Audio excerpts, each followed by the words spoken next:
So when we started this project, we had the ups and downs, right? So generally we have, in any project, there's this high point when you start. And then it goes into a bathtub, like a low valley. And sometimes nothing is really happening in the low valley. And then it goes back to the high point again where you're rushing to end and complete the job.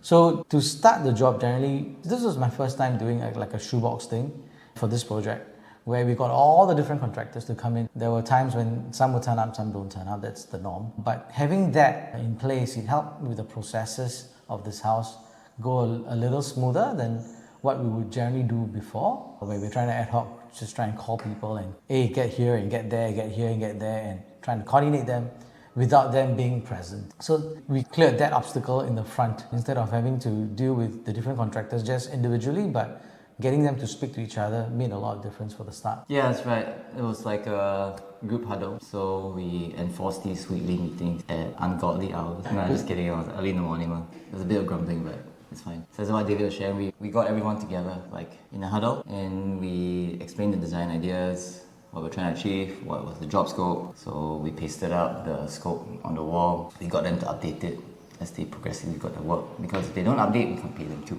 So there was a motivation to be on top of their administration. But the weekly huddles allowed everybody to resolve the interdependencies. For example, electrical couldn't start because there wasn't a wall being done on time. So these are the typical pain points that we alleviate by having everyone upfront in the process a little bit more. That's what David was explaining in the bathtub. The initial face-to-face contact time in the beginning of the project is usually going to be quite high until everybody knows what they're doing. The other thing about it is when you take on a project, there are all sorts of things what we call the discovery stage. Yeah, you've got a lot of stuff to uncover. Like uncover. As you discover as you uncover. That's the joke, right? That's also quite stressful for a client because they've locked in their head a certain price to you, even though you explain that this is an estimate, needs to change, they understand it. But when they actually get to see the magnitude of sometimes the hidden things, the hidden costs, like the roof, like the board that was rotting in the corner because water was coming in from nowhere and nobody knew, that could only be seen once you remove the carpentry.